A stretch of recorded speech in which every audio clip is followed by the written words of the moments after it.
3 nouveaux cas de coronavirus portant à 632 le total des cas confirmés au Burkina Faso.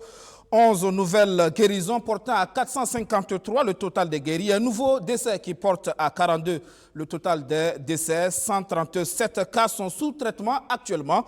Ce sont les derniers chiffres de la maladie au Burkina Faso. L'équipe du dimanche est en place, pilotée ce soir par Abdoulaye Baro. 5 invités.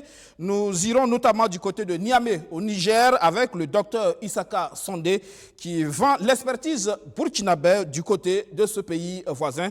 Bonsoir, bienvenue. Le 7 Info, c'est parti.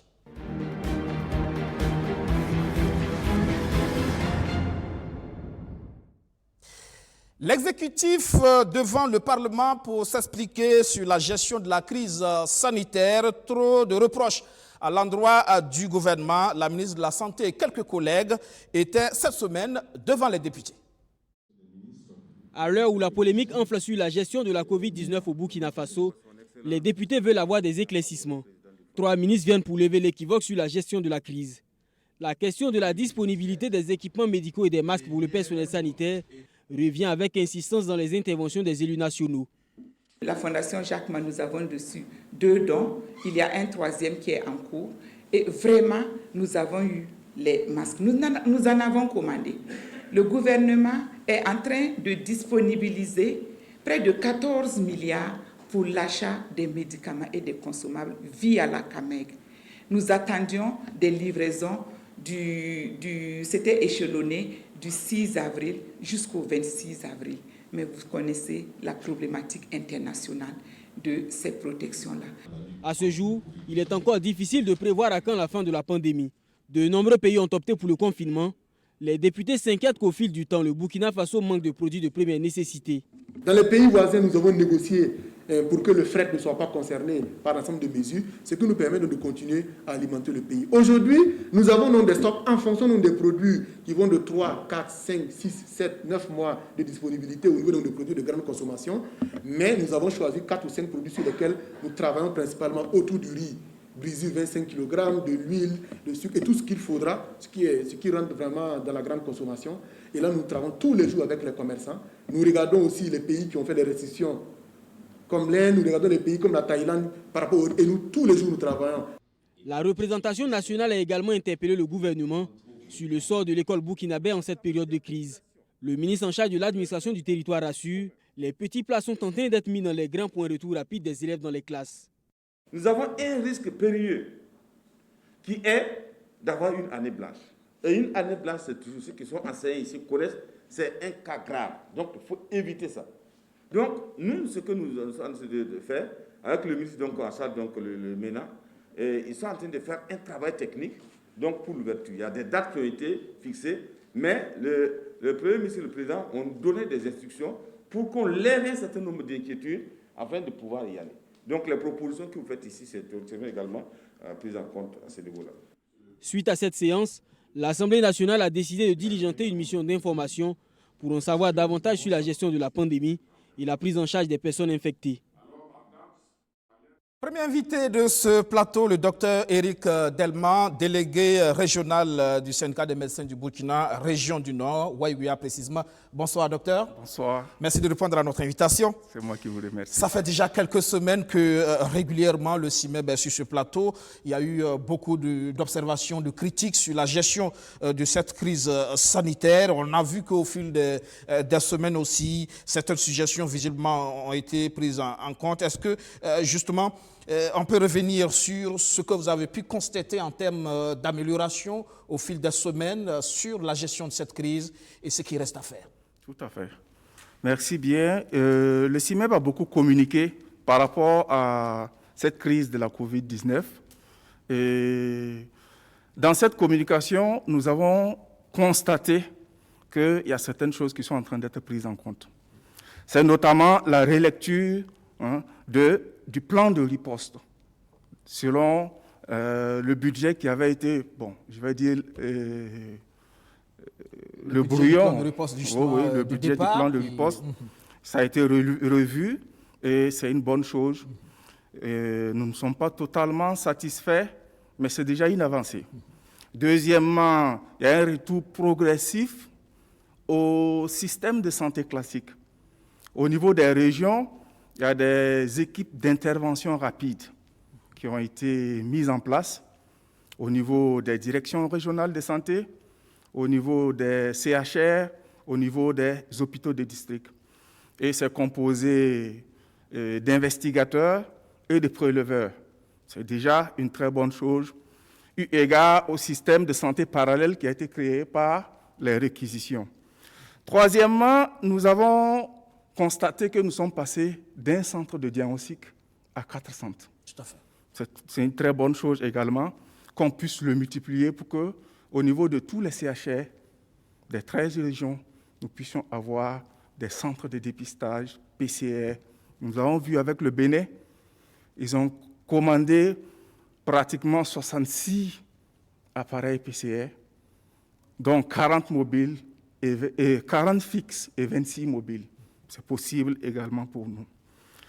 Nous avons également la mise en quarantaine et les mesures barrières qui avaient déjà été édictées au niveau de notre déclaration de la F-Santé qui est constatable, et nous constatons que, bon an, mal an, ça agit et on constate une certaine accalmie au niveau de cette Covid-19 au niveau du Burkina Faso. Nous avons la restitution de l'hôpital de Tengango à l'administration de Tengango. Ce qui n'était pas le cas entre-temps, réquisitionné entièrement et géré par des personnes extérieures. Tout à fait. Et nous avons la mise en place des centres de triage au niveau du CHU Yalgado et de Sanoussourou. C'est une très bonne chose qui doit, à mon avis, être extrapolée au niveau de toutes les régions. Si on veut ouvrir les consultations externes, il va falloir mettre des centres de triage pour faire la part des choses entre ce qui est Covid et ce qui ne l'est pas. Nous avons, en plus de cela, l'implication au plus haut niveau, au niveau du pays, pour la gestion de cette Covid-19, au niveau du Premier ministère et même au niveau de la présidence. C'est une très bonne chose.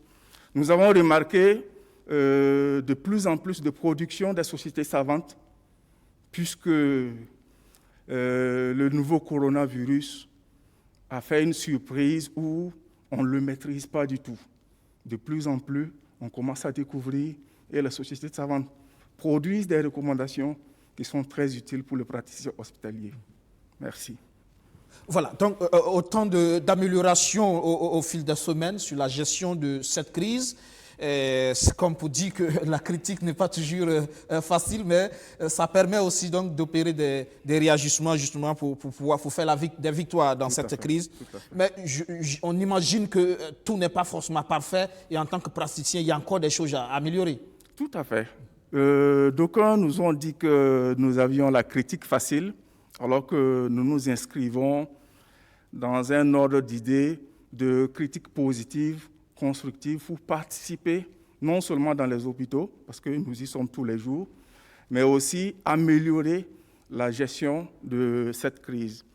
Donc, les propositions que nous pouvons toujours faire pour améliorer, c'est la constitution d'abord d'un stock conséquent de matériel de protection et de matériel d'intervention. Pour le personnel déjà. Pour le personnel de santé. Et il faut déjà penser à un stock de sécurité.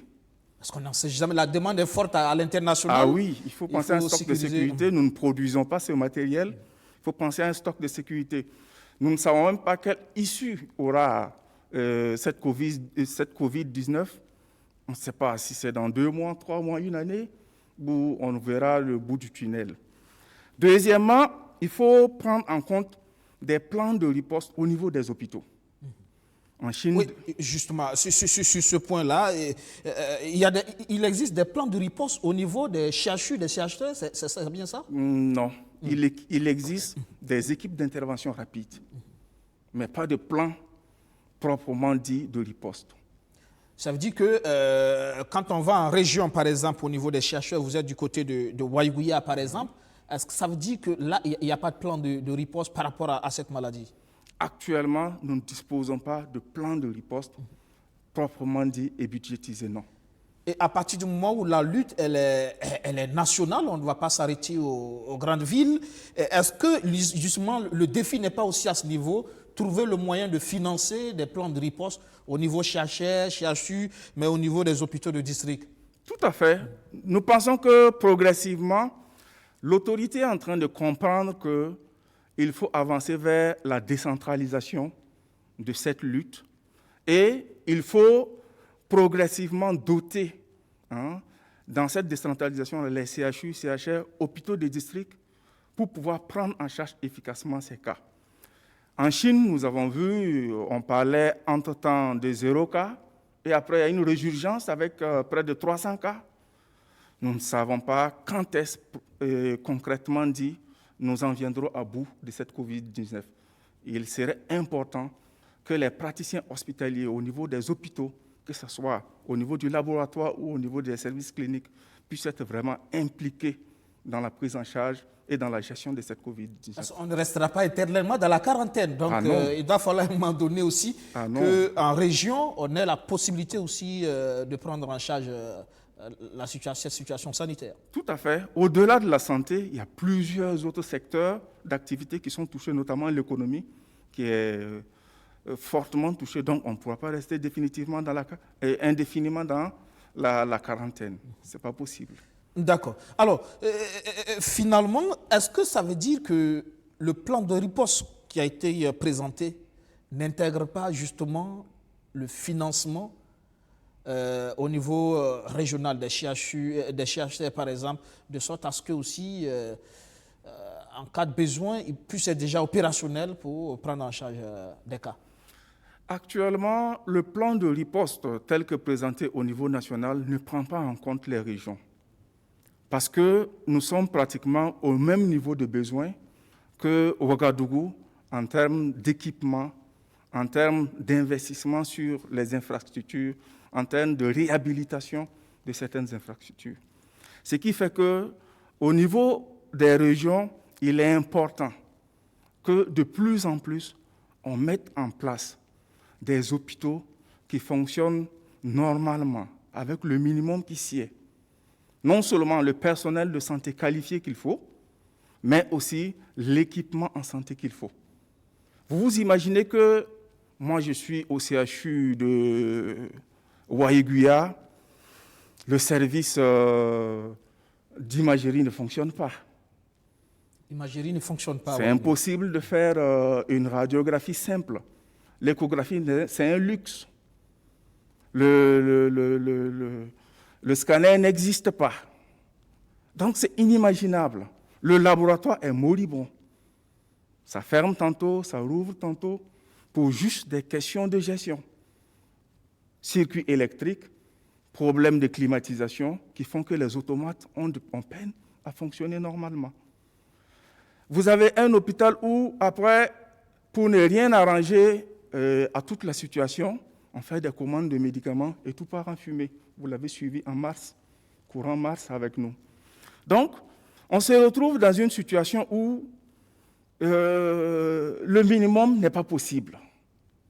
Et c'est vraiment difficile à vivre au jour pour les praticiens hospitaliers. Ce que je dépeins, c'est pratiquement la même réalité qu'on retrouve un peu partout dans le Burkina. Les gens se sont plaints de l'hôtellerie au niveau du CHU de Tengango. Mais c'est un reflet de tous les hôpitaux du Burkina. L'hôtellerie pose problème, la gestion des déchets pose problème. Donc, il y a lieu de revoir pratiquement nos hôpitaux, puisque le CIMEB lutte depuis longtemps, le CIMEB donne de la voix depuis longtemps, pour que nous ayons un système de santé qui soit recentré sur les soins de qualité, sur la prise en charge des cas dans les hôpitaux. Voilà. Et c'est peut-être l'occasion, à travers ce plan de riposte-là, de songer justement à avoir un plan d'équipement de nos différents centres de référence. C'est peut-être ça, cette dynamique-là qu'il faut enclencher pour de bon. Tout à fait. Quand j'ai entendu qu'il y avait 100 lits de réa qui avaient été commandés avec tout ce qui va avec, j'ai dit, bon, c'est de bon augure. Même si ça vient trouver que la Covid-19 a fait son bonhomme de chemin, ça nous aidera toujours dans les hôpitaux. et c'est une très bonne chose. Voilà. Alors, autre sujet, c'est bien justement le passage de la ministre de la Santé, on l'a vu cette semaine, l'élément est passé tout à l'heure, du côté donc, de l'Assemblée nationale pour s'expliquer sur la gestion donc, de cette pandémie. Peut-être là, que retenir il y a quelque peu cette bourde-là qu'on pourrait appeler ainsi, il a parlé de Ebola, il pensait que c'était Ebola. Bon, je ne saurais juger les propos qu'elle a pensé que c'était Ebola. Mais je pense que dans un système de santé, on part toujours de la clinique du praticien. Vous avez vu quand la COVID-19 a commencé, c'est un médecin ophtalmologue chinois qui a lancé la première arrête. Et on a voulu le museler. Après, on s'est rendu compte que, effectivement, nous étions en face d'une nouvelle maladie. Donc, quand il y a une situation nouvelle qui surgit, ce n'est pas le politique qui peut dire « Ah, ça doit être ça ». C'est plutôt le clinicien qui va vous dire « Voilà, nous avons vu ça, nous pensons que ça doit être ça ». Surtout que la maladie n'a pas commencé avec nous en mars. La maladie a commencé depuis décembre en Chine et nous l'avons suivi de loin comme dans un film pensant que ça n'arriverait pas chez nous. Mais ça a embrasé tout le monde entier. C'est une pandémie actuellement. Donc, je dis pour toute chose, ça part de la clinique. Les signes fonctionnels, les signes généraux, les signes physiques qui permettent d'évoquer une hypothèse diagnostique. Et si c'est une maladie nouvelle, alerter l'opinion, alerter le politique, parce qu'en termes de communication, ce n'est pas aux praticiens de dire à la population, écoutez, il y a une nouvelle maladie. C'est le politique qui analyse parce qu'il y a beaucoup d'implications. Voilà, c'était la parenthèse. Il y a aussi cette conclusion du président de l'Assemblée nationale, on l'a tous suivi, qui dit finalement qu'il faut, dans cette situation, mettre les hommes qu'il faut à la place qu'il faut. Il pense que c'est cela aussi le problème dans la gestion de cette crise. Au-delà de la crise, c'est le problème au niveau du ministère de la Santé. Nous avons un organigramme qui a été adopté depuis 2 ans, qui peine à être mis en place, à être exécuté. Nous avons une fonction publique hospitalière qui peine à être opérationnalisée, notamment au niveau de l'AGSB. Nous avons certaines nominations, je dirais, avec des copinages, puisque ce n'est pas la qualité du personnel qu'il faut à ces postes-là. J'en veux pour preuve la nomination d'un pédiatre comme directeur régional au niveau du centre de transfusion sanguine de Tinkodo.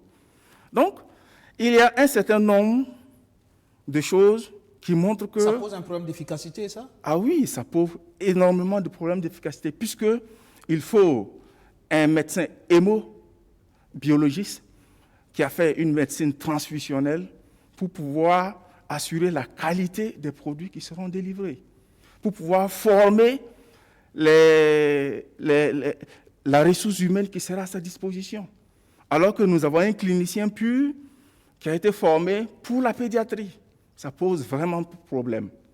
Et c'est juste illustratif, sinon c'est légion au niveau du ministère de la Santé. Les hommes ne sont pas à la place qu'il faut, c'est bien ça, vous voulez dire? Pour bon nombre de cas, oui. Vous parlez tout à l'heure de l'organigramme qui n'est pas encore exécuté depuis 2 ans, justement. Et pourtant, cet organigramme qui est quand même censé recentrer les soins. Tout à fait. Qu'est-ce qui se passe? Quelle est votre analyse sur cette question? Nous pensons qu'il y a un manque de volonté politique.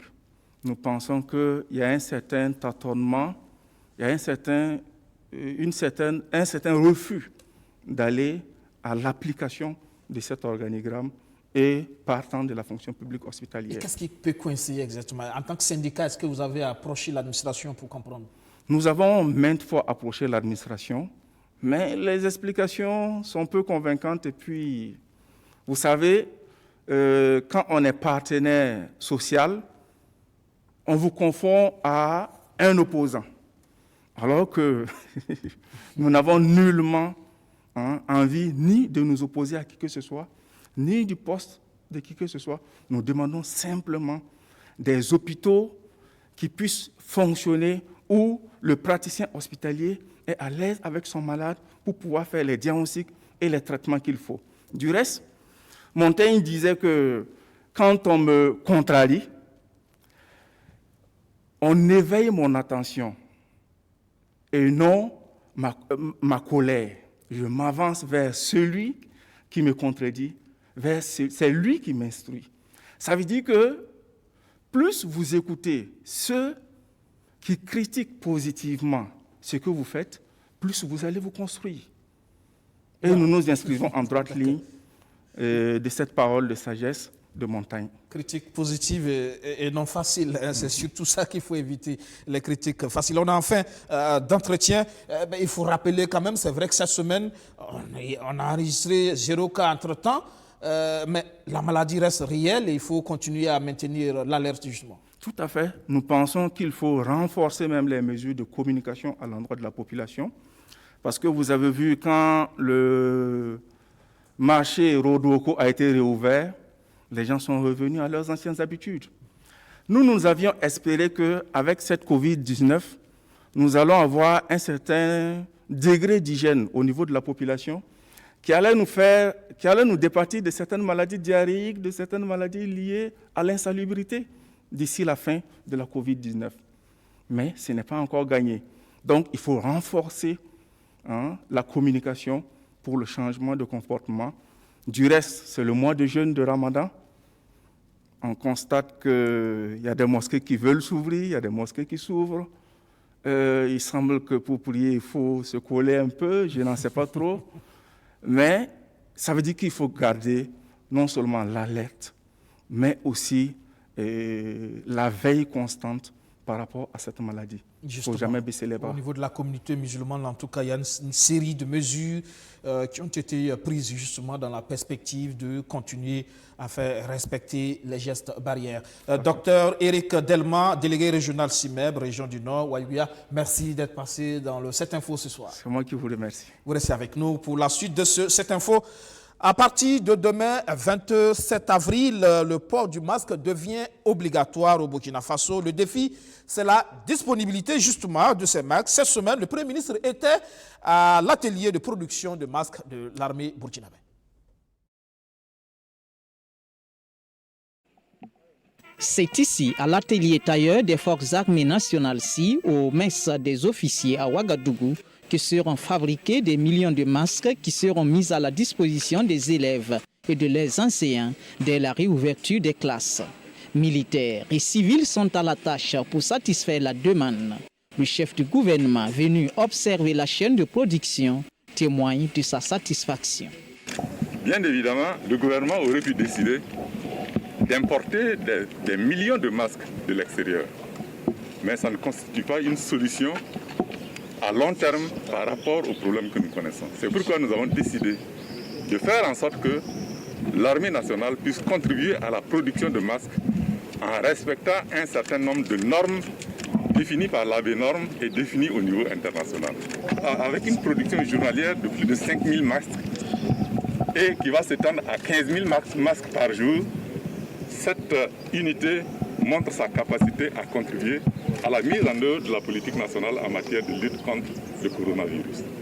Je tiens à féliciter les stylistes, les tailleurs, comme on les appelle, pour le travail qu'ils font.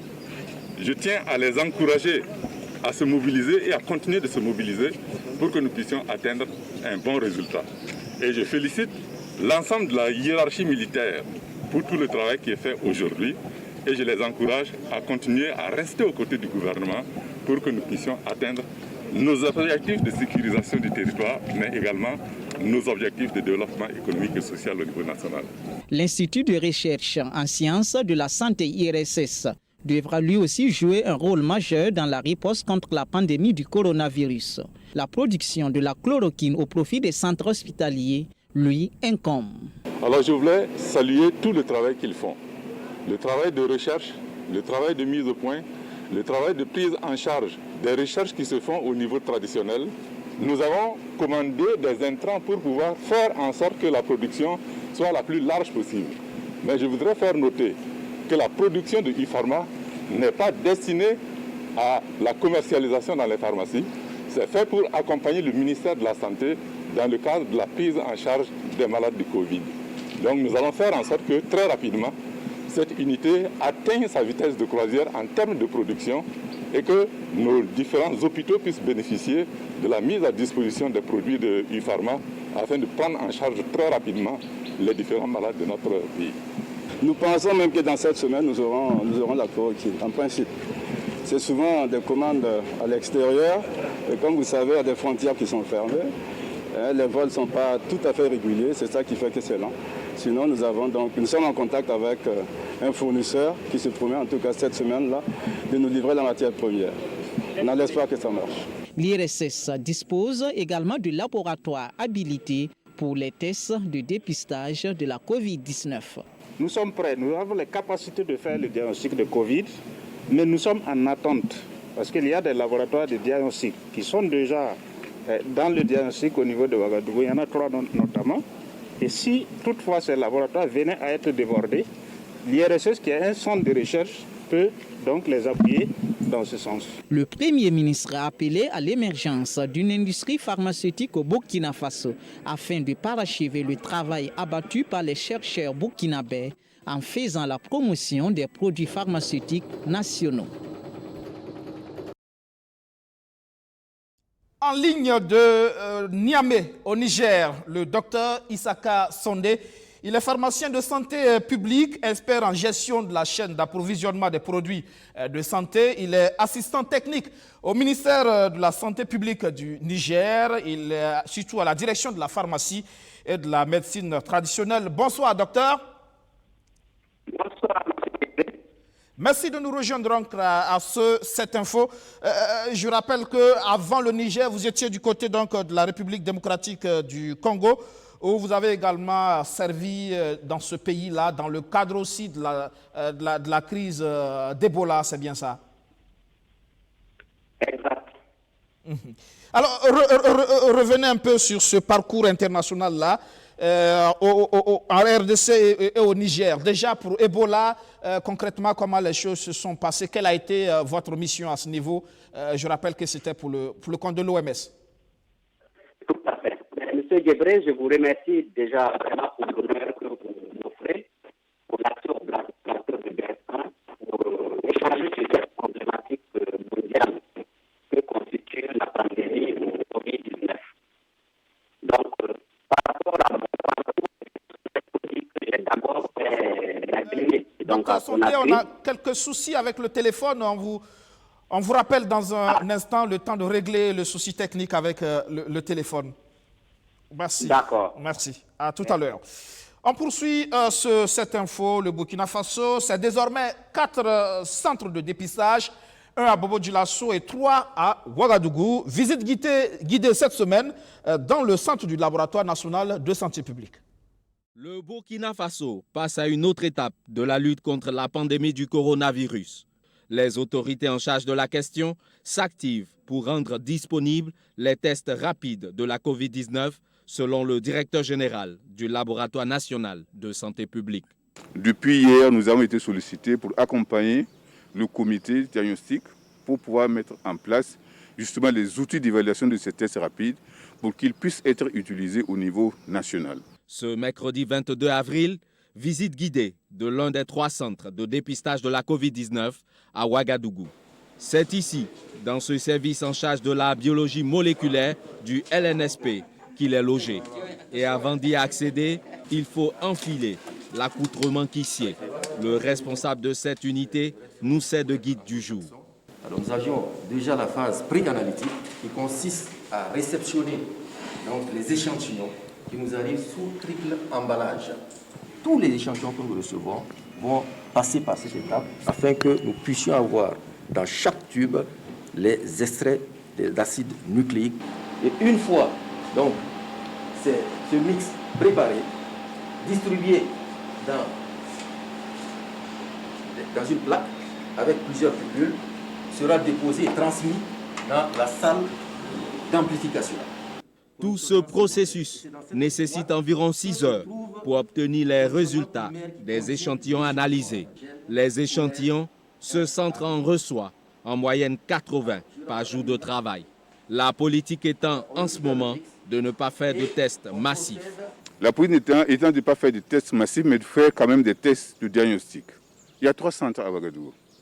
Vous vous rendez compte, avec tous les circuits que vous avez vus, tout le temps que ça prend, tous les risques que nous courons, il ne serait pas judicieux que pour 80 échantillons que nous recevons, qu'on les répartisse sur les 3 centres, alors que ça peut être traité juste par un seul. Et je pense que pour le moment, c'est la politique qui a été adoptée pour essayer de maximiser un peu par rapport aux intrants que nous utilisons. Parce que vous vous rendez compte que si on devait multiplier les sites pour de manipulation tous les jours, on devrait multiplier aussi les intrants, notamment les blouses, les kayaks et autres que nous utilisons. Par ailleurs, la chloroquine, les solutions et gels hydroalcooliques produites localement sont également contrôlées par le LNSP. Sur ce plateau, le directeur général du laboratoire national de santé publique, le professeur Elie Kabré. Bonsoir. Bonsoir, Robert. Merci de répondre à notre invitation. Merci. On sait que le laboratoire a un rôle important, déterminant d'ailleurs à jouer dans le cas de ce type de crise sanitaire. Alors, du côté du ministère, comment tout cela est organisé, parlant de laboratoire, du contrôle? Alors, merci beaucoup pour cette question. Le ministère de la Santé a organisé... Le système des laboratoires du ministère de la Santé est organisé au niveau, suivant la pyramide sanitaire. Et dans le cadre de la lutte contre le Covid-19, initialement, le laboratoire national grippe avait été habilité pour les premiers essais. Chemin faisant, le ministère a capacité à donner la capacité à 3 autres laboratoires qui se trouvent à Ouagadougou. Il s'agit du laboratoire national de santé publique, du laboratoire du CHU Yalgdo-Ouedraogo et du laboratoire CERBA, qui sont venus s'ajouter au dispositif de prise en charge des échantillons et qui permettent aujourd'hui de répondre à la demande qui, heureusement, devient de plus en plus décroissante. On espère que ça va continuer dans ce sens. C'est vrai que l'opinion s'est interrogée justement dès le départ. Pourquoi un seul centre? Pourquoi tout doit se faire au niveau de Bobo Dioulasso avec tout le temps que ça peut mettre justement pour avoir les résultats? Est-ce que ça veut dire que les autres laboratoires au niveau de Ouagadougou n'avaient pas l'équipement nécessaire pour pouvoir prendre en charge justement ces échantillons? Ouais, c'est justement de cela que je vous expliquais. Alors, le système des laboratoires est organisé de telle sorte que chaque laboratoire a une référence. Et le laboratoire de référence grippe se trouve être à Bobo Dioulasso. C'est pour cela que, par analogie avec le coronavirus, quand la maladie est arrivée au Burkina Faso, c'est le laboratoire qui a été habilité, qui a été formé pour recevoir les premiers échantillons qui ont été testés. Il va de soi que ce dispositif ne permettait pas d'être plus opérationnel au niveau national. C'est pour cela que, justement, on a travaillé à donner la capacité à d'autres laboratoires pour pouvoir subvenir aux besoins de tests au niveau national. Et justement, on l'a vu à travers le reportage tout à l'heure, au niveau du laboratoire national de santé publique, il y a effectivement ce centre de dépistage. On a pu voir un peu tout le mécanisme. Au niveau donc du laboratoire, c'est quand même 3 niveaux d'intervention dans le cadre de cette lutte contre la Covid-19. Est-ce qu'on peut les rappeler? Alors, juste pour rappeler, parce que nous sommes à 3 niveaux. Le premier niveau, c'est par rapport au contrôle des qualités des gels qui sont utilisés pour les gestes barrières, pour la désinfection des mains, mais aussi le contrôle des qualités des solutions hydroalcooliques, mais aussi des savons. Le deuxième niveau, c'est par rapport au diagnostic lui-même.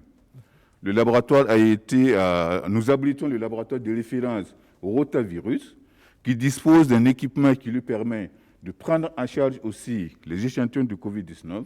Et c'est dans ce cadre-là que nous avons reçu, depuis le 12 avril jusqu'à la date d'aujourd'hui, environ 500 échantillons qui ont été traités au laboratoire.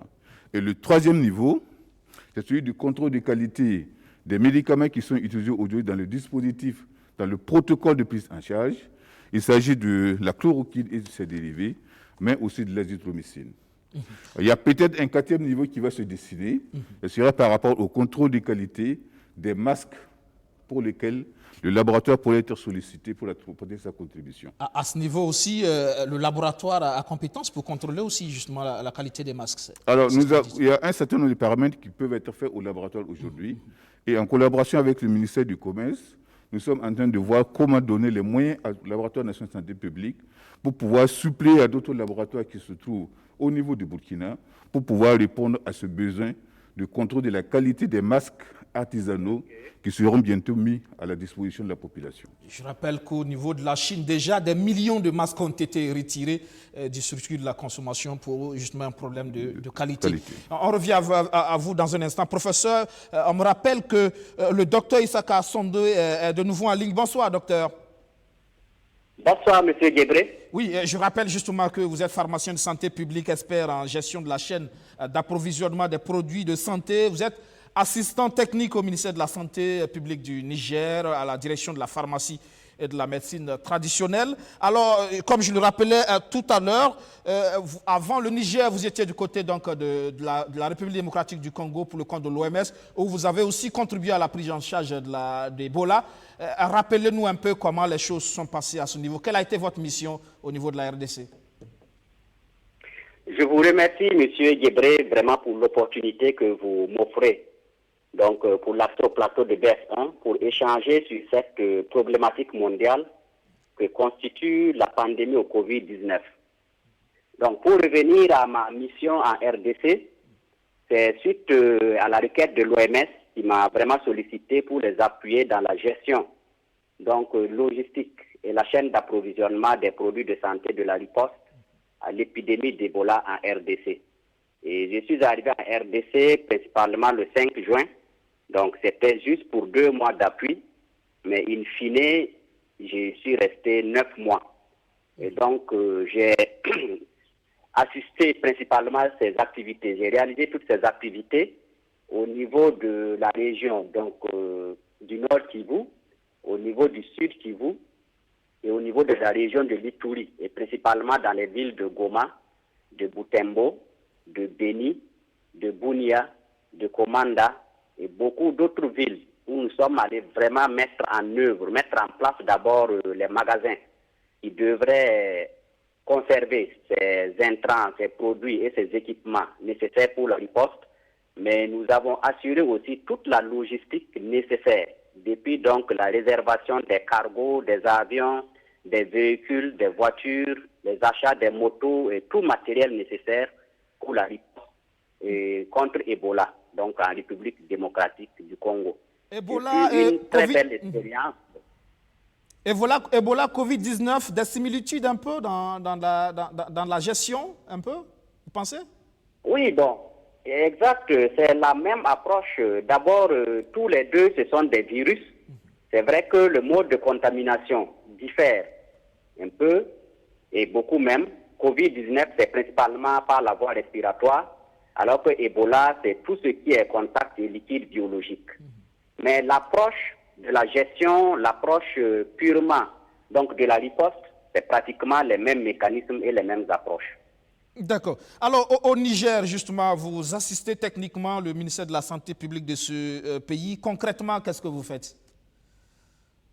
Et je vous remercie. Au Niger, j'étais venu, c'était pour appuyer la direction de la pharmacie et de la médecine traditionnelle pour la mise en place de leur plan national d'approvisionnement. Mais au regard du contexte actuel, tout est vraiment ralenti et donc le Fonds mondial m'a sollicité pour assurer la coordination de la chaîne d'approvisionnement. Donc tout ce qui est quantification, acquisition, entre les différents bailleurs de fonds, les PTF et le ministère de la Santé du Niger. Et donc actuellement, mes activités ont été essentiellement reconverties et réorientées sur ce domaine de la lutte contre le Covid-19. C'est vrai que l'approvisionnement médicaments, ça reste le débat aussi actuellement. Comment en trouver pour traiter, s'occuper des malades? Est-ce que justement au niveau du Niger ces difficultés se ressortent? Il faut dire que les problèmes actuellement de la riposte au Covid-19 se situent essentiellement au niveau de la capacité des pays à s'approvisionner en médicaments, équipements et matériels nécessaires à la riposte. Vous savez qu'on n'a pas une autonomie dans la production de tous ces produits et du coup, on est tenu de tout importer. Malheureusement, tout est pratiquement paralysé depuis le site de production jusqu'au niveau des sites intermédiaires et donc jusqu'à dans nos pays ici. Donc, vous voyez que même la plupart des pays actuellement, au regard des contraintes, ont dû ralentir et restreindre même la vente de certains médicaments, notamment la chloroquine, l'azithromycine et même certains antidiabétiques. Vous voyez que les pays comme la France et autres ont restreint vraiment l'exportation de ces produits pour les réorienter sur la prise en charge au niveau national. D'où l'intérêt justement de réfléchir aussi peut-être aux solutions endogènes et le débat aussi il a à ce niveau. On parle de chloroquine mais c'est aussi, comme je l'ai dit, ces solutions endogènes comme la pévirine qui fait l'objet d'essais cliniques au niveau du Burkina Faso. Apparemment, on ne l'a pas encore abandonné. Et puis, il y a aussi le cas malgache Covid organique. Ça aussi, une solution endogène, mais qui fait polémique. Visiblement, l'OMS ne semble pas tout à fait dans la même dynamique. Mais ça reste là aussi le débat. Comment l'Afrique s'occupe justement de cette question, trouver les solutions endogènes pour pouvoir faire face à la maladie, en attendant bien sûr qu'au niveau mondial, le vaccin et puis d'autres solutions, d'autres remèdes soient trouvés. Oui, c'est vrai que, bon, au regard du contexte mondial actuel, la plupart des pays ont dû s'aligner sur le protocole chloroquine ou hydroxychloroquine combiné à l'azithromycine. Et il est bien vrai qu'il y a des pays qui ont une approche endogène et on a tous suivi l'annonce en grande pompe du Covid organique qui a été faite par le président malgache. Alors bon, j'entends les voix verts qu'on est en train de taper sur l'OMS ces derniers temps, mais il faut dire que la difficulté majeure est que ces produits n'ont vraiment pas fait la preuve de leur efficacité. Ni la pévirine de M. Agon, ni le Covid organique n'ont pas fait preuve, en tout cas, de leur efficacité scientifique. Et dès l'annonce, vous avez vu même qu'en toute légitimité, le milieu scientifique, que ce soit à Madagascar ou dans le reste des pays du monde, ils ont émis des réserves très rapidement. Et l'OMS aussi a mis en garde, car il n'y a pas de marge, en tout cas, il n'y a pas de procédure de validation scientifique en vigueur que ces protocoles, que ces pays ont présentés. Et de ce fait, nous devons vraiment éviter surtout de cristalliser les passions. Parce que pour tous ces médicaments, on n'a pas fait la preuve d'expérience, de phase d'expérimentation scientifique. On ne connaît pas principalement quelles sont les doses de toxicité, ni les doses prescrites, quels sont les effets. Par exemple, des sujets particuliers comme les enfants, les femmes enceintes ou ceux qui portent les maladies chroniques comme le diabète, l'hypertension artérielle. Et donc, ça manque globalement de vertu, en tout cas de rigueur méthodologique de la science. Et tant que la validité scientifique de cette démarche n'a pas été prouvée, on reste toujours sur des réserves dans ces cas de figure. Mais c'est peut-être là le défi pour les chercheurs africains, non? De faire en sorte justement aller loin aussi dans la démonstration. Absolument, c'est ce qu'il faut faire. Sauf que dans le cas d'urgence actuelle, c'est très difficile de remplir vraiment toutes ces conditions requises pour prouver la qualité et l'efficacité d'un produit. Nous ne doutons pas que l'Afrique a des chercheurs de talent, des chercheurs compétents, très efficaces, très doués. Malheureusement, ils n'ont pas de mesures d'accompagnement requis, ni en moyens pour pouvoir avancer dans leurs travaux. Et l'adage le dit bien, ce n'est pas le jour de la chasse qu'on dresse son chien. Mais c'est une maladie qui surprend tout le monde. Est-ce qu'il faut aussi occulter les enjeux économiques par rapport aux médicaments, par rapport aux vaccins, quand on sait aussi que derrière, c'est une question d'argent? Est-ce que là aussi, le débat n'est pas à ce niveau? Est-ce qu'il faut l'occulter? Bon, je pense qu'à ce stade vraiment du niveau de la réponse de l'épidémie, on ne peut pas occulter les enjeux financiers et la pression des firmes pharmaceutiques. Mais on sait quand même que l'OMS, de par sa nature, j'ai eu le plaisir de siéger un certain nombre de fois à l'Assemblée mondiale de la santé et dans certaines commissions. Je sais comment ça se passe. ils ne vont pas vraiment se permettre à ce stade-là de tomber sur des pressions quelconques d'une firme pharmaceutique.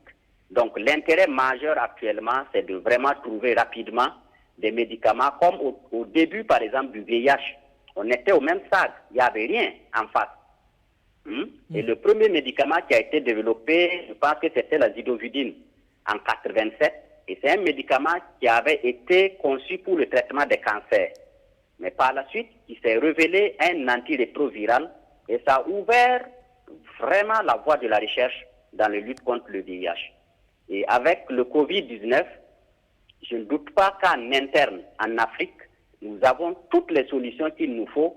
Encore faut-il qu'on accompagne les uns et les autres sans passion, vraiment à pouvoir aller sur la bonne voie et atteindre les résultats escomptés.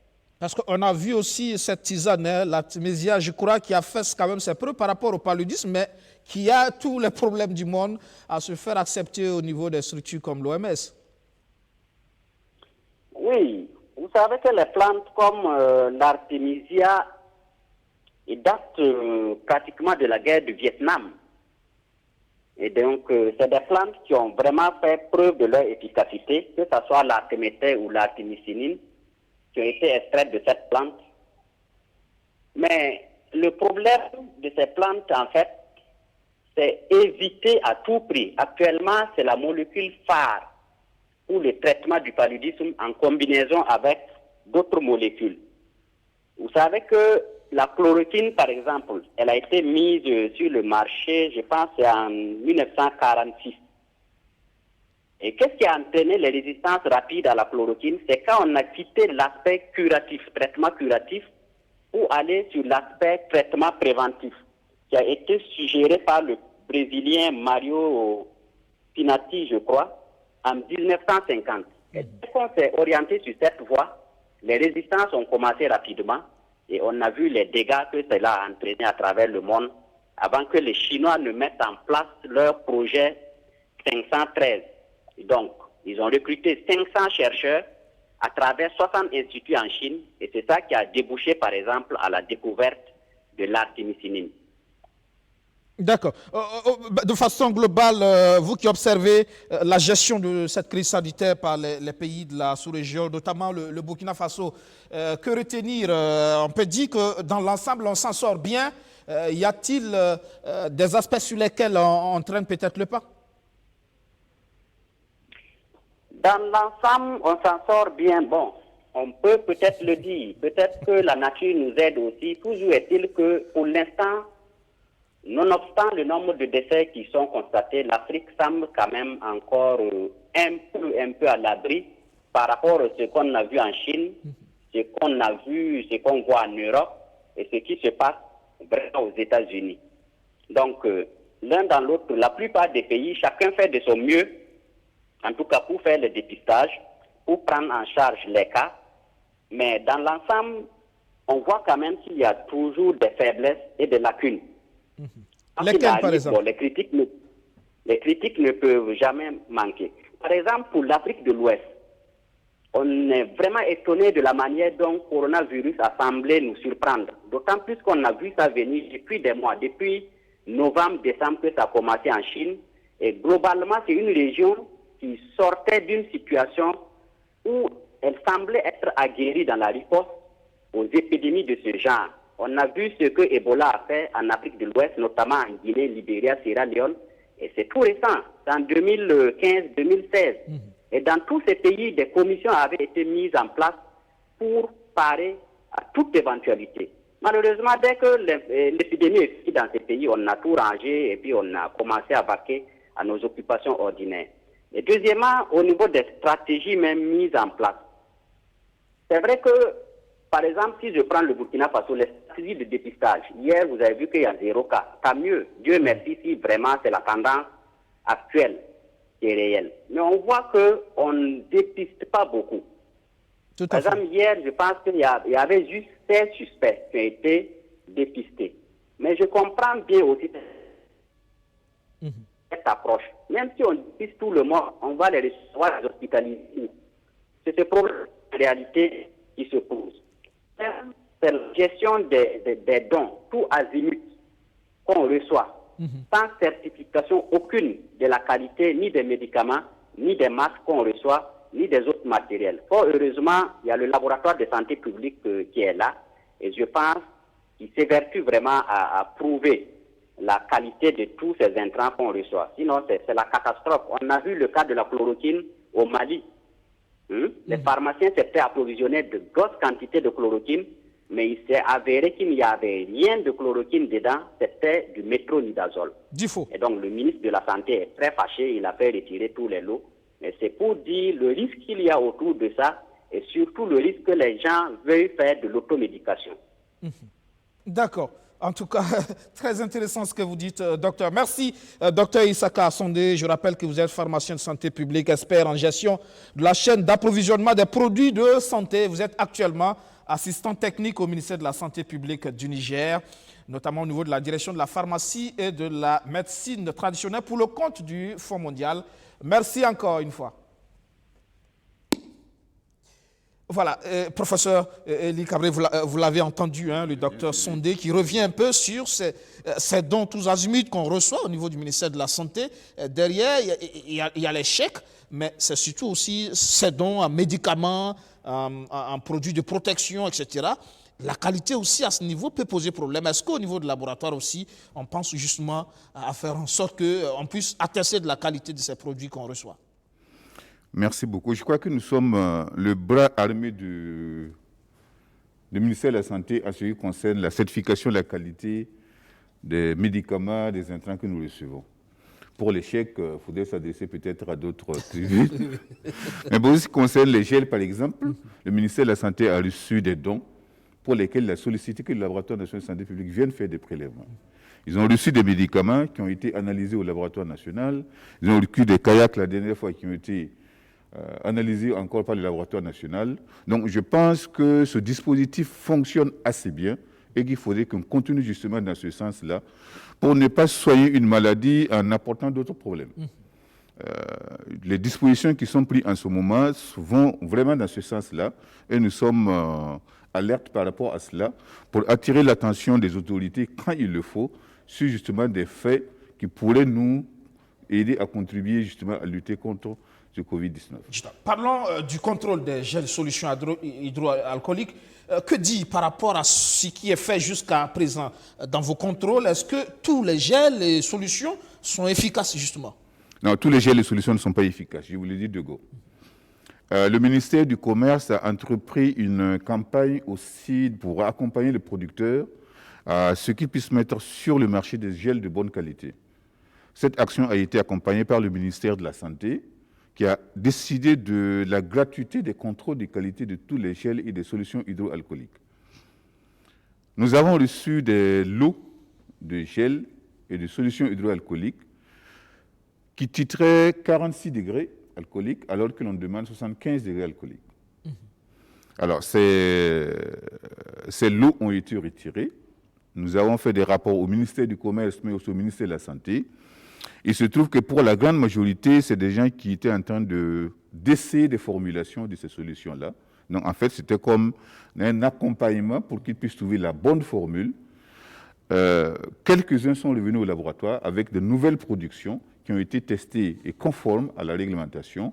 Donc, nous travaillons en étroite collaboration avec les producteurs, mais aussi avec le ministère du Commerce dans ce sens. C'est vrai que là, il faut faire très attention parce qu'aujourd'hui, c'est un business prospère, hein, les gels, les solutions hydroalcooliques, et beaucoup, justement, se mettent dans la production, mais attention.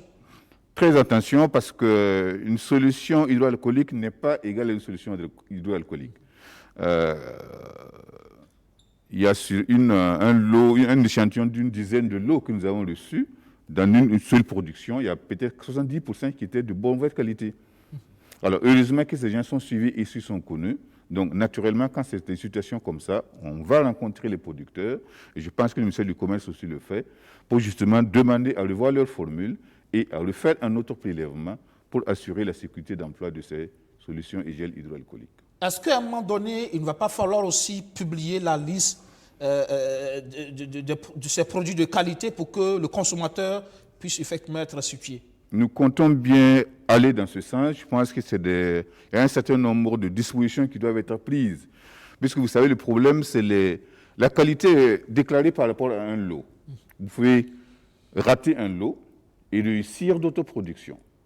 Alors, la difficulté aussi, c'est sur un lot qui est déclaré non conforme, que ça soit un problème qui fasse que les consommateurs se détournent de ces produits-là juste parce qu'un lot a été déclaré non conforme sur peut-être une centaine de lots que la personne viendrait à produire. Ce que nous privilégions essentiellement, c'est l'accompagnement de ces producteurs-là, parce qu'en vérité, quand ces cas de figure arrivent, en général, c'est parce que les gens sont peut-être ignorants de la manœuvre et les protocoles ne sont pas toujours bien assimilés et bien maîtrisés par les acteurs. Est-ce qu'on peut donner quelques caractéristiques en termes de qualité de gel et de solution? Alors, il y a 3 paramètres essentiellement que nous contrôlons. Alors, le premier paramètre, c'est le degré alcoolique. L'OMS exige entre 75 et 80%, et nous sommes à 75%. Quand on atteint 75%, nous considérons que ce lot peut être libéré, qu'il est conforme. Nous contrôlons aussi le pH pour voir si l'utilisation du produit ne doit pas avoir un effet d'agression sur les muqueuses, notamment sur les mains et les doigts. Et enfin, nous contrôlons un paramètre qui est très important, c'est l'activité antibactérienne, pour être sûr que le produit est capable, en effet, d'inhiber la croissance bactérienne, de tuer les bactéries qui sont dans les mains ou sur les surfaces que nous touchons. Et ces 3 paramètres nous permettent de conclure à la conformité du lot par rapport à l'usage auquel il est destiné. Ok, voilà. Parlons du deuxième axe, notamment le contrôle des médicaments entrant dans le protocole de traitement. De quels médicaments parle-t-on? Alors, on parle essentiellement de 2 médicaments. C'est la chloroquine et son dérivé, l'hydroxychloroquine, et de l'azithromycine. Ces 2 médicaments ont été acceptés dans le protocole national pour être utilisés pour la prise en charge des patients. Nous avons reçu quelques échantillons de ces 2 médicaments qui ont été analysés au laboratoire. Un premier lot qui s'est révélé non conforme. Fort heureusement, tous les autres lots qui nous ont été présentés étaient de bonne qualité et nous en sommes ravis. Là aussi, le contrôle est à renforcer aussi à ce niveau.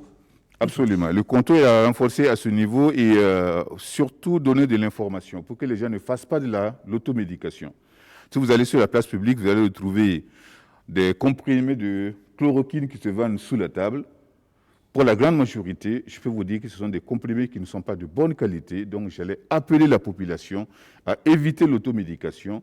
Le protocole prévoit que la prise de ces médicaments doit se faire dans un cadre surveillé où les praticiens savent les paramètres, absolument, connaissent les paramètres biologiques qu'il faut suivre pour garantir la sécurité d'emploi de ces médicaments. On a parlé tout à l'heure du cas du Mali qui s'est retrouvé avec du médicament de mauvaise qualité.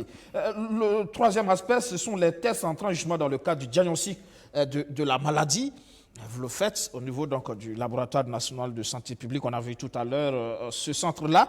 Et le débat, c'était justement pourquoi juste quelques centres pour ça. Ce qui fait qu'aujourd'hui, c'est vrai, on parlait de 0 cas hier, mais là, le défi, c'est de faire au moins le maximum de tests.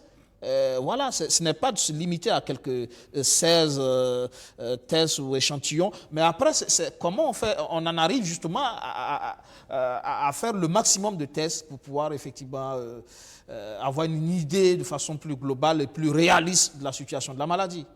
Alors, je crois que c'est le protocole peut-être qui était suivi pour la sélection de ceux qui devaient faire l'objet de prélèvement, qui fait peut-être en sorte que de moins en moins, on a des cas de prélèvement. Et aussi, je pense qu'actuellement, le ministère est en train de s'orienter beaucoup plus vers une recherche active pour faire en sorte que les cas contacts qui seront connus vont être analysés, vont être prélevés et analysés au laboratoire. Alors, je pense que ça permettrait d'avoir une idée beaucoup plus globale du niveau d'infection de la population au niveau des différents sites, notamment au niveau des régions. Ça peut être une très bonne chose pour donner une indication, mais de toute façon, comme le disait le docteur Sondé tout à l'heure, on ne peut pas seulement s'en contenter, parce que faire un test pour déclarer que c'est négatif, ça c'est une très bonne chose, mais par la suite, il faudrait que les gens s'entourent toujours des conditions, des mesures barrières à mettre en œuvre pour pouvoir être prémunis contre la maladie. En vérité, je pense qu'il faudrait de plus en plus que nous préparions peut-être à vivre avec cette maladie. Et je ne suis pas sûr que dans 1 mois, dans 2 mois, on va dire que les choses sont terminées et qu'on va aller s'asseoir et attendre autre chose. La forme de contamination que nous retrouvons avec le Covid-19, notamment les informations qui nous reviennent de Chine, par exemple, montrent qu'il faudrait avoir un suivi permanent de la population pour faire en sorte d'éradiquer tous les foyers possibles au niveau des différentes régions de notre pays. Je pense que si cette politique était adoptée et qu'elle était effectivement suivie, cela permettrait certainement d'avoir beaucoup plus de prélèvements et d'avoir beaucoup plus de personnes qui seront checkées pour voir s'ils sont positifs ou négatifs au Covid-19. Rappelons que, comme les grands scientifiques le disent, il semble que 80 à 85% de ceux qui ont fait la maladie vont faire des formes asymptomatiques. Malheureusement, c'est cette situation qui fait que des gens qui peuvent être porteurs, qui peuvent contaminer d'autres personnes, qui ne présentent pas justement les symptômes, la seule manière de savoir que ces gens sont atteints, ce serait justement de faire les tests sur ces personnes. On parle de diagnostic rapide, de tests rapides. C'est quoi exactement? Alors, pour le moment, les techniques que nous utilisons, c'est les techniques PCR, les techniques de biologie moléculaire, qui sont un peu lourdes à mettre en œuvre. Comme vous l'avez vu dans le reportage, cela prend environ 8 heures pour pouvoir sortir un résultat. Les techniques, les TDR, comme on les appelle, sont des techniques très rapides de tests rapides, qui permettent en 10 minutes, 5 minutes de donner un résultat. Alors, malheureusement, elles ne sont pas toujours fiables. Et dès le début de la maladie, vous savez qu'il y a des pays qui ont produit des tests rapides, qui ont même acheté des tests rapides qui se sont révélés non conformes, se sont révélés inutiles. Donc, je pense que de plus en plus, il y a beaucoup de chercheurs qui ont travaillé dans le domaine et il semble se dégager des consensus sur certains tests rapides qui, à mon avis, vont être intégrés dans le dispositif du ministère de la Santé, justement pour pouvoir faire le suivi justement des personnes atteintes de Covid-19. Merci, professeur Elie Cabri, et directeur général du Laboratoire national de santé publique, d'être passé dans le 7 Info ce soir. Et moi qui vous remercie. Vous restez avec nous pour la suite de ce 7 Info. Sauver l'année scolaire au département du professeur Waro. Il y a un plan de riposte pour la continuité éducative. Il vaut 8 milliards 200 millions de francs CFA. Il a été présenté cette semaine. Stanislas Waro ne veut surtout pas entendre parler d'année blanche. C'est donc un plan de riposte pour sauver l'année scolaire qui est présenté alors qu'il s'exécute déjà sur le terrain. La phase qui consiste à enseigner via les nouvelles technologies de l'information et de la communication ne vise pas à changer le système d'enseignement au Burkina Faso. Nous sommes dans un processus où cette initiative n'a pas pour objectif d'achever l'année scolaire. Ça a pour objectif de maintenir le maximum d'élèves dans la continuité pédagogique, pour éviter que quand on va reprendre, si c'est un délai un peu long, qu'on ne soit pas à reprendre une nouvelle année. Si vous regardez ces enfants-là, actuellement, vous voyez ce qui se passe. Les enfants, pour la plupart, sont abandonnés, donc ils sont chez eux, il y en a qui sont en train de s'amuser toute la journée et tout. Si vous laissez 6-7 mois et vous ramenez ces élèves-là, il y a des élèves qui n'auront même plus leur cahier.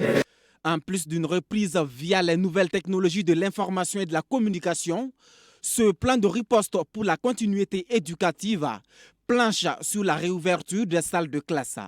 La date du 28 avril est annoncée, mais elle pourrait évoluer selon le ministre Waro. Toutes les dispositions sont en cours pour faciliter cette reprise.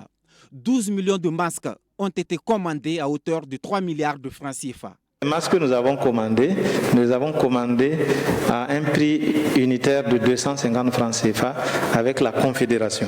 Et l'ensemble de ces masques-là, qui ont un coût de 3 milliards de francs CFA, seront acquis par l'État burkinabé et mis à la disposition gratuitement de l'ensemble des élèves de notre pays, à raison de 2 masques par élève, que ces élèves soient dans le public comme dans le privé, et à l'ensemble des enseignants du public comme du privé, et ainsi qu'à l'ensemble du personnel administratif de ces établissements. Il n'y a pas que les masques. Les mesures préventives prévues vont des dotations des établissements savants à la désinfection des salles de cours. De la désinfection, du nettoyage des établissements scolaires et des structures d'éducation non formelle. Ce n'est pas de tout. Donc ce qu'on a décidé, c'est que dans les zones où il y a eu des cas, c'est-à-dire que dans les villes où il y a des cas de coronavirus qui ont été déclarés, donc il serait bon de désinfecter les établissements scolaires, de les nettoyer avant l'arrivée donc des élèves. Il est également prévu des mesures administratives et pédagogiques pour accompagner le projet. Autant d'actions évaluées à 8,2 milliards de francs CFA. Quant à sa mobilisation, pas de souci à se faire. Le Burkina Faso n'est pas seul face à la crise. Et aujourd'hui, on a beaucoup d'annonces de partenaires, le Partenariat mondial pour l'éducation, qui s'engage à nous apporter une contribution, un don de 10 millions de dollars pour le plan de riposte. Il y a aussi donc la Banque mondiale qui nous accompagne, donc à hauteur de 5 millions de dollars à travers le projet d'appui à l'enseignement supérieur, auquel un don avait été fait, mais l'enseignement supérieur donc, a décidé de nous octroyer 5 millions de dollars pour nous accompagner. Travailler à tout mettre en œuvre pour la réouverture effective des classes, c'est le plus important, mais le ministre de l'Éducation le sait. L'autre défi, c'est d'arriver à convaincre les partenaires sociaux. Ils sont déjà catégoriques, sans rétablissement des salaires suspendus, pas de cours. À ce niveau, il y a cette bonne nouvelle.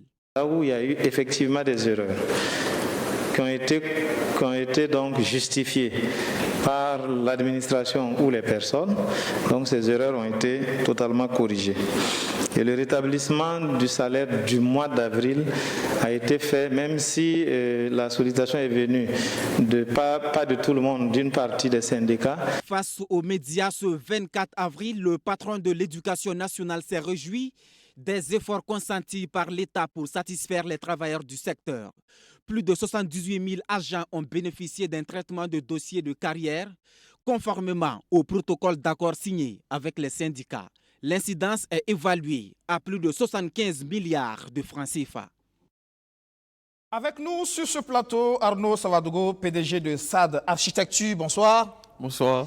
Vous êtes porteur d'un projet ambitieux, construire un hôpital préfabriqué pour soigner les malades donc, de la Covid-19, c'est bien ça? Effectivement, c'est bien cela. C'est un projet qui suscite beaucoup d'intérêt. On a vu l'engouement autour donc, de l'annonce de ce projet. Mais je rappelle, avant de commencer cet entretien, que vous avez été premier national au bac 2011. Vous avez fait un bac 2. Premier national, toutes séries confondues, avec 16,88 de moyenne. La même année, vous avez été donc lauréat des Olympiades nationales en physique-chimie. Après, vous avez été au Maroc pour poursuivre vos études d'architecture, c'est bien ça? C'est bien ça. Donc, en 2011, j'ai fini l'année en étant premier national au bac et série D. J'ai obtenu la bourse nationale pour les études d'architecture au Maroc. Donc, j'y ai fait 2 années, à l'issue desquelles j'ai été major. Et c'est cela qui m'a permis de terminer mes études à Paris, où je suis sorti architecte en 2016. Architecte, donc en 2016, depuis cela, vous débordez d'énergie en termes de projets, notamment du côté de la Côte d'Ivoire. Vous avez travaillé sur pas mal de projets, notamment sur l'hôpital militaire, c'est bien ça? C'est ça, j'ai bossé dans un cabinet en tant que chef de projet et j'ai eu la chance de diriger la mise en œuvre de ce projet. Oui, et sans compter que dans le Grand Ouest aussi de la Côte d'Ivoire, vous accompagnez des populations dans ce sens aussi. C'est ça. Depuis 2015, j'accompagne la communauté ouest de la Côte d'Ivoire. Ça s'appelle l'Association pour le développement des Oué. Ils sont porteurs d'un projet d'un hôpital de 400 lits avec toutes les spécialités. Donc, je les accompagne et actuellement, le projet est à bon train. D'accord. Alors, dans le cadre donc, de la lutte contre la pandémie, vous avez pensé à votre pays, vous pensez qu'en tant qu'architecte, vous pouvez apporter votre contribution. Et on l'a d'ailleurs vu en Europe, en Chine, on a vu en France des hôpitaux voilà, qui sortent de terre en l'espace de quelques semaines. Vous pensez que c'est possible de le faire au niveau du Burkina Faso, justement? Oui, au Burkina, nous avons toujours cru que, nous croyons fermement que nous avons les ressources humaines et techniques nécessaires pour la mise en œuvre d'un tel projet. C'est dans ce contexte que nous avons initié et nous sommes porteurs d'un projet de mise en œuvre d'un centre de prise en charge des malades de Covid-19. Et ce projet a été réfléchi pour être mis en œuvre sur un délai de 21 jours, avec des matériaux disponibles localement et avec de la main-d'œuvre locale. Et concrètement, comment vous le voyez, ce projet si ambitieux, construire un hôpital en 21 jours, 3 semaines, avec des matériaux locaux, et qui peut peut-être après servir au-delà de la maladie? Effectivement, je dirais que nous avons mis plusieurs solutions sur la table, et la solution que nous avons retenue, c'est celle qui consiste à travailler avec une ossature métallique et avec un remplissage des parois périphériques avec des panneaux de béton préfabriqués que nous pouvons confectionner localement avec l'expertise locale. Et notons que nous allons travailler avec une équipe jour, une équipe de nuit. Et avec le chronogramme que nous avons mis en œuvre, nous pensons que les 21 jours ne poseront aucun problème. Voilà. Et vous avez sûrement entendu qu'il y a une bonne volonté qui a mis à disposition pour le projet un terrain de 100 000 m², donc 10 hectares. En fait, ce terrain était destiné à porter le projet d'un hôpital dont mon cabinet a bossé là-dessus. Donc, vu l'urgence liée à la pandémie, cette bonne volonté a jugé plus important de mettre ce terrain à la disposition de l'État pour recevoir ce projet. Donc, notre projet, en fait, c'est un module de 50 lits qui sera mis en œuvre en 21 jours. Donc, ça veut dire que si nous voulons 100 lits, 200 lits ou 500 lits, il suffit juste de dupliquer le module dans le même délai, puisque tout est préfabriqué. Donc, nous pouvons imaginer que ce terrain de 100 000 m² pourrait recevoir 5 ou 6 modules et que l'espace restant serait aménagé pour recevoir des infrastructures avec des spécialités complémentaires pour en faire au définitif en fait un CHU. Donc un tel projet a un grand intérêt puisque après la pandémie, nous pourrons avoir la chance d'avoir un CHU qui va contribuer à augmenter l'offre des infrastructures de santé au Burkina. Voilà. Une bonne volonté qui donne le terrain, l'architecte qui a l'idée, qui est mobilisé. Et visiblement, dès que vous avez lancé ce projet, on a l'impression qu'il y a une mobilisation citoyenne autour et que d'autres Burkinabés aussi semblent intéressés par la dynamique. C'est ça. Parce que nous sommes dans un contexte où chaque jour, nous avons 20-30 cas confirmés au Burkina. Et notons que c'est le CHU de Tengango qui a été retenu pour la prise en charge de ces malades-là.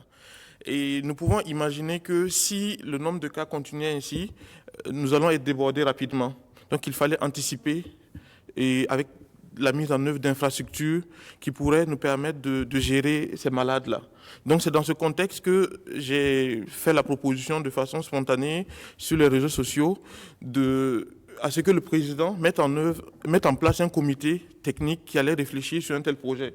Et immédiatement, j'ai eu énormément de soutien. Et c'est dans ce contexte que nous avons décidé, avec des amis, de mettre en place un collectif que nous avons appelé Collectif LAFI, à l'intérieur duquel nous avons des architectes, des ingénieurs, des médecins et toutes ces bonnes volontés qui soutiennent le projet, de réfléchir immédiatement sur un projet d'un centre de prise en charge du Covid-19 au Burkina et que nous allons proposer aux autorités. Donc, anecdote, il semble que vous avez travaillé toute une nuit pour sortir ce projet. Je ne dirais pas qu'on a travaillé toute une nuit, nous avons travaillé durant 3 nuits d'affilée. 3 nuits. Oui, puisque immédiatement quand j'ai contacté les camarades, ils ont tous répondu présents. Donc le même jour, on s'est retrouvés 10-15 minutes avant l'heure du couvre-feu qui était à 19h. Et nous avons bossé jusqu'au petit matin, 6h. Chacun est rentré chez lui, se préparer pour retourner dans son service. Et donc nous avons travaillé comme ça de façon acharnée pour pouvoir proposer le projet dans un délai de 72 heures que nous avons préparé, imprimé et déposé à la présidence, au Premier ministère et au ministère de la Santé. L'urgence donc le recommandait. Et depuis tout ce temps, est-ce qu'il y a eu une réaction au niveau aujourd'hui du décideur politique? Jusqu'à aujourd'hui, nous attendons toujours la réponse du président du Faso. Mais je pense que nous ne sommes pas tristes. Nous ne sommes pas tristes ni découragés dans notre élan. Parce que nous jugeons que nous avons posé un acte citoyen qui répondait au contexte Et c'est ça aussi l'exemple que nous voulons donner. Et nous observons l'évolution de la pandémie. Et si l'infection continue à être persistante, je pense que nous allons nous mobiliser encore pour réaliser ce projet. Parce que nous ne blâmons pas l'autorité, parce qu'elle a sûrement ses raisons. Voilà. Mais nous, en ce qui nous concerne, nous allons observer comment la pandémie va évoluer et s'organiser pour mettre en œuvre le projet. Parce que nous pensons que ça sera utile pour le Burkina pendant et après la pandémie. Coûte que coûte, vous tenez à mettre en œuvre ce projet? Oui, nous allons aller au bout du projet. Parce que le projet, il est d'intérêt national et nous pensons qu'il servira à tous les Burkinabés. Donc nous allons, avec l'appui de tous ceux qui voudraient s'engager à mettre en œuvre le projet, nous allons ensemble aller au bout du projet. Y aller, peut-être que le besoin, c'est juste la caution morale de l'autorité politique, peut-être pour vous permettre justement de crédibiliser le projet. Et après, c'est une question de mobilisation citoyenne. C'est ça, parce que lorsque nous avons lancé l'idée du projet de façon spontanée, on a reçu des soutiens de partout, et tous les quatre coins du monde. Et ici, localement même, on a des Burkinabés qui sont capables de nous aider, par exemple, dans la production de respirateurs et de viscères pour le personnel de santé. Et beaucoup de gens sont prêts à soutenir le projet. Mais effectivement, un tel projet, vu son envergure, nécessiterait la caution morale de l'autorité. Voilà, pour pouvoir rassurer les gens. Et on se dit que le projet ira beaucoup plus vite si l'autorité, le président du Faso lui-même, porte le projet. Et c'est clair que justement, et ça peut faire tache d'huile, ça peut être un cas d'école de mobilisation citoyenne des Burkinabés, et par la suite, on imagine que pour d'autres projets, justement, si ce projet-là aboutit, les Burkinabés seront effectivement amenés, tentés à se dire, bon voilà, ça a été du concret, et désormais des projets de ce type qui appellent à la mobilisation générale, au patriotisme, ça doit pouvoir couler.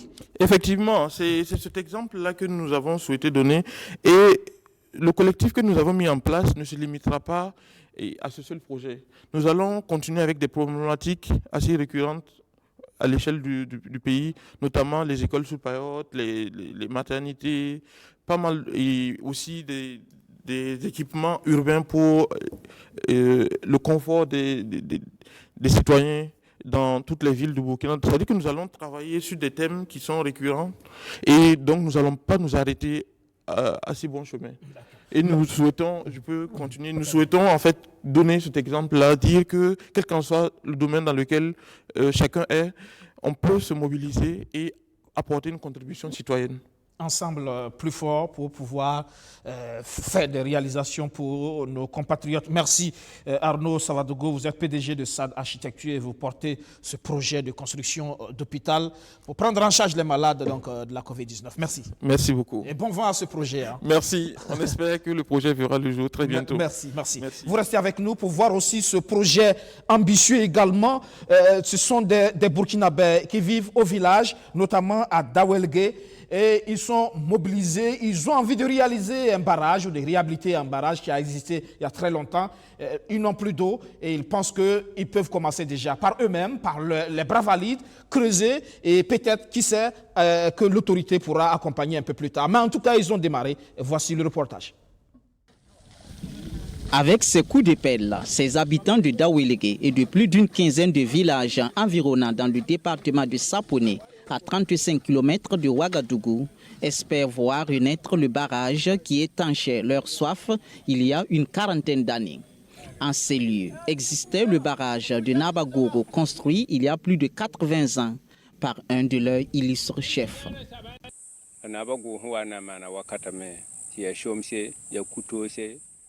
Pour construire ce barrage à l'époque de Nabagoro, les villages se relayaient sur le chantier et les femmes se chargeaient du damage de la digue. Ils l'ont construit avec des pioches et autres matériels de l'époque. Nous avons appris à nager dans ce barrage quand on avait 7 ans à peu près.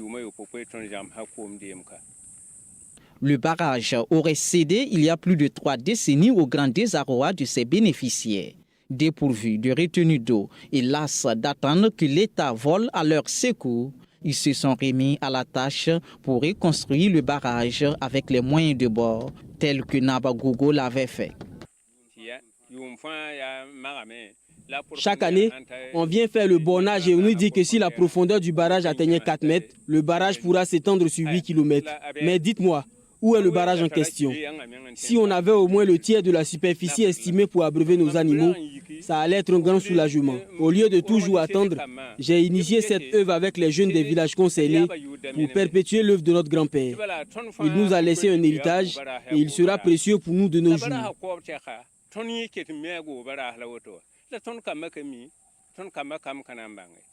L'ouvrage est lancé depuis 3 mois et au moins 2 fois par semaine, des volontaires d'une quinzaine de villages se rendent sur le chantier du barrage de Nabagogo.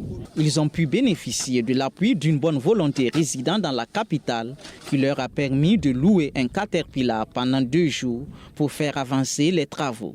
Aujourd'hui, la digue du barrage est en train de prendre forme.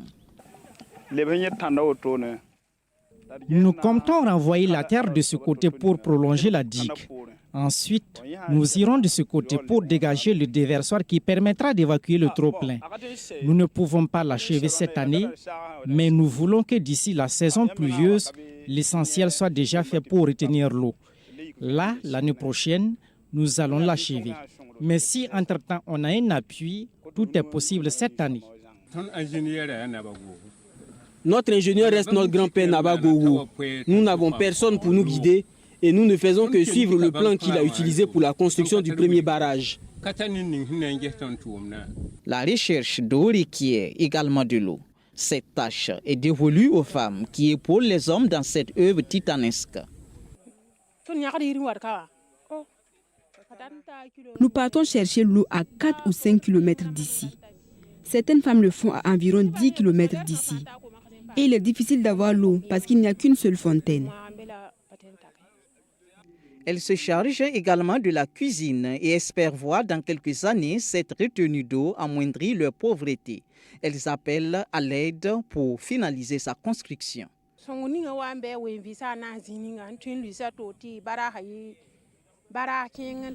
Que toute personne qui peut s'impliquer pour que le barrage soit construit nous vienne en aide. Parce que franchement, la pauvreté nous frappe. Regardez nos maris, ils sont désœuvrés, de même que nos enfants. Il est difficile de payer la scolarité de nos enfants et en cas de maladie, c'est pareil. En saison sèche, nous sommes obligés de vendre nos récoltes et nos animaux, mais avec le barrage, on aura d'autres sources de revenus. Nous pensons que s'il y a des autorités et des bonnes volontés dans le pays, ils répondront à nos sollicitudes afin qu'on puisse terminer la construction du barrage. C'est notre seule préoccupation. L'élevage et la maraîchiculture sont entre autres les principales activités des populations de cette zone. Dernier invité de cette info et nous parlons d'histoire avec notre invité. Il est gestionnaire d'entreprise de formation, mais il s'est défini comme historien de passion. Il est auteur de plusieurs livres sur l'origine africaine de l'humanité.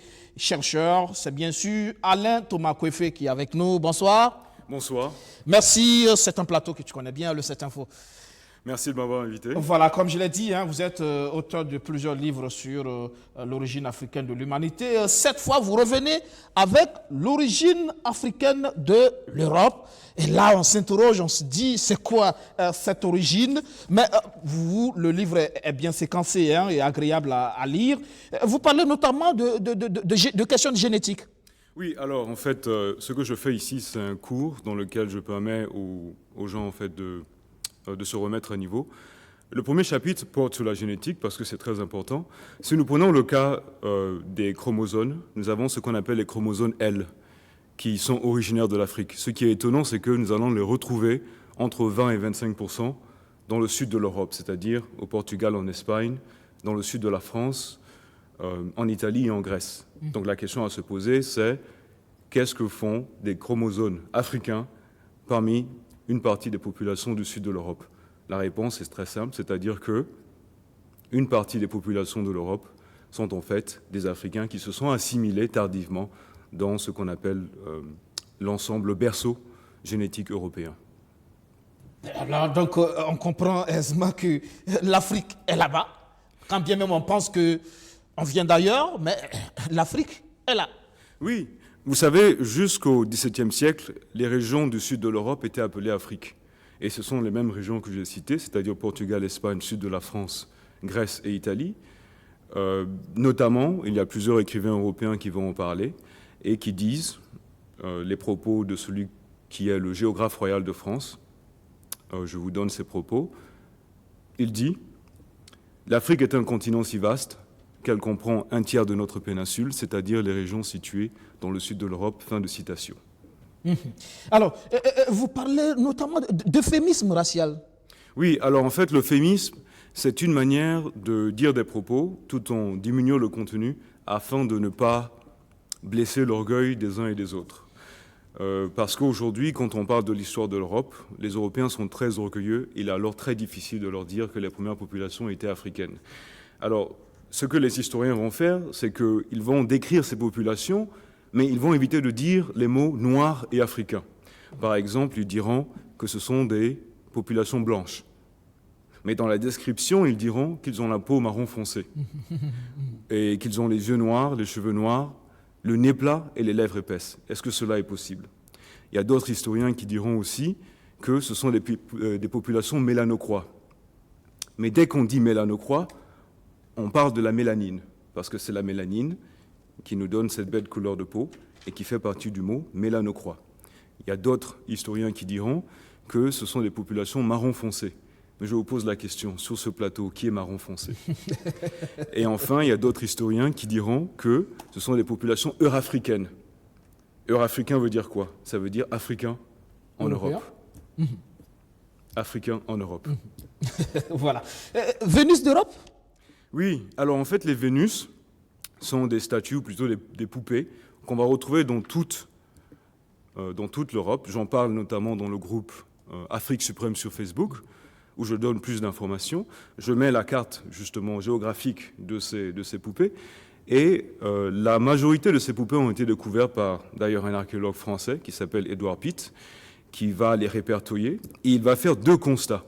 Le premier constat est que la majorité des poupées sont soit noires, soit marron foncé. Et le deuxième constat, c'est que ces poupées sont stéatopiges. La stéatopygie, c'est l'accumulation de la graisse dans les régions des cuisses, mais aussi dans les régions fessières. Et donc, la conclusion qu'il va tirer, c'est que si nous allons comparer ces statues avec les populations humaines qui existent, nous sommes ramenés tout droit en Afrique. Parce que c'est en Afrique que nous avons la population féminine qui a la stéatopygie, qui est l'accumulation de la graisse dans les parties des cuisses et dans les régions fessières. Qui sont les Noirs d'Europe? Alors, autrefois, il y avait une plus grande population de Noirs d'Europe. Et lorsque vous regardez les documents les plus anciens sur l'Europe, on parle toujours des Africains, on parle toujours des Noirs. Un bon exemple, ce sont les Romains. Quand ils sont arrivés dans les régions qu'on appelle aujourd'hui l'Angleterre, ils ont découvert deux populations. Et parmi ces deux populations, ils ont dit que la population blanche vient d'Eurasie, c'est-à-dire des steppes eurasiatiques. Mais ce qu'ils disent sur la population noire est étonnante, parce que même dans cette époque reculée de l'histoire, ils disent que ces Noirs viennent d'Afrique. Mais ils disent aussi que ces Noirs sont autochtones. Cela veut dire qu'ils sont les premiers arrivants dans cette région. Donc, ils vont essayer de soumettre les populations, ils vont soumettre la population blanche, mais quand ils vont essayer de soumettre la population noire, ils ne vont pas réussir. Donc, ils vont construire des remparts, ils vont essayer pendant quelques temps pour ensuite décider de passer à autre chose, parce qu'ils vont se dire qu'il est mieux de mettre les ressources de Rome dans d'autres conquêtes que dans la conquête de ces Noirs-là, parce qu'ils n'y arrivent pas. Les Basques sont des Noirs d'Europe? Oui, alors aujourd'hui, les Basques sont une population qui ont la peau blanche, mais qui, de façon génétique, linguistique et culturelle, ne sont pas reliés à l'Europe. Pourquoi? Parce que leurs langues ne sont pas reliées à l'Europe. Les danses et leur musique ne sont pas reliées à l'Europe aussi. Et d'ailleurs, dans l'ouvrage, comme je l'explique aussi dans le groupe sur Facebook Afrique Suprême, il y a beaucoup d'auteurs basques qui disent que quand ils écoutent la musique de l'Afrique de l'Ouest, ils se rattachent à cette musique-là parce que ça ressemble à leur musique. De quoi donc parler de rapprochement. Et le livre, en tout cas, est comme d'habitude, hein, toujours illustré avec ces masques, voilà, et tout ce qui va avec pour pouvoir effectivement donner du crédit à votre récit. Et c'est réel, hein? Oui, bien sûr. Alors, ce que je fais dans ce genre d'ouvrage, c'est que je mets énormément de photos, parce que j'aimerais que les gens sachent que c'est vrai. Et ils feront le constat d'eux-mêmes quand ils verront les descriptions, quand ils verront les photos. Ils pourront faire leur propre conclusion par rapport à ce qui est écrit. De toute façon, le travail que je fais est toujours scientifique. Scientifique en tout cas, et depuis des années, vous êtes engagé dans cette dynamique, rétablir la vérité historique sur l'Afrique, sur l'origine de l'Afrique, l'origine africaine donc de l'humanité. Et là, il n'y a pas que les livres, vous êtes régulièrement en train d'organiser des conférences, en tout cas sur ce sujet. Oui, alors en fait, j'ai une série de conférences que je présente au Burkina Faso. On m'a proposé de le faire en Martinique, en Guadeloupe, en France et même en Côte d'Ivoire. Mais après réflexion, j'ai décidé de le faire ici parce que j'estime que, je pense que si je dois aider à l'éducation, il faut d'abord que je commence avec le peuple burkinabé, mon peuple, mon pays. Et donc, dans cette série de conférences, nous avons des thèmes différents. Et si vous allez sur le groupe Afrique Suprême sur Facebook, vous allez avoir les dates de ces conférences. Et toutes les conférences, en fait, ont un thème différent. La première conférence, par exemple, est sur la lecture des hiéroglyphes. Nous allons lire les hiéroglyphes ensemble pour comprendre ce qui est écrit. Nous allons aussi parler de l'Afrique avant l'arrivée du colonisateur européen, c'est-à-dire l'Afrique ancienne. Une autre conférence portera sur l'Afrique et ses changements pendant que les Européens sont en Afrique. Mais aussi, nous allons faire une connexion directe entre l'Afrique de l'Ouest et l'Égypte ancienne, parce qu'aujourd'hui, ce que je peux faire, c'est que je peux prendre les rois africains et vous dire quel roi s'est déplacé de l'Afrique de l'Ouest pour aller devenir pharaon en Afrique de l'Est et quel pharaon s'est déplacé pour aller s'installer en Afrique de l'Ouest. C'est vrai que pour beaucoup, on a un quotidien déjà difficile à gérer, si bien que on ne se donne pas le temps justement de se cultiver, d'apprendre sur l'histoire, sur notre histoire. Et pourtant, c'est important pour savoir où on va. C'est important pour donner une orientation justement à notre vie. C'est important. C'est vrai, tout à fait. Et c'est ce que je fais à travers cet ouvrage-là. Je permets à tout un chacun de se remettre à niveau. Voilà. L'origine africaine de l'Europe, Alain Thomas Kouefé, c'est une première édition. Vous avez écrit beaucoup de livres comme ça sur l'Afrique. Merci encore pour cet engagement pour l'Afrique. Merci. Merci à vous. Merci. On espère certainement avoir l'occasion de venir suivre une de vos conférences. Je ferai de mon mieux. Merci. Merci. Ça sera tout pour cette info, mesdames, messieurs. Merci de nous avoir suivis. Excellent sur le programme sur notre chaîne. Bonsoir.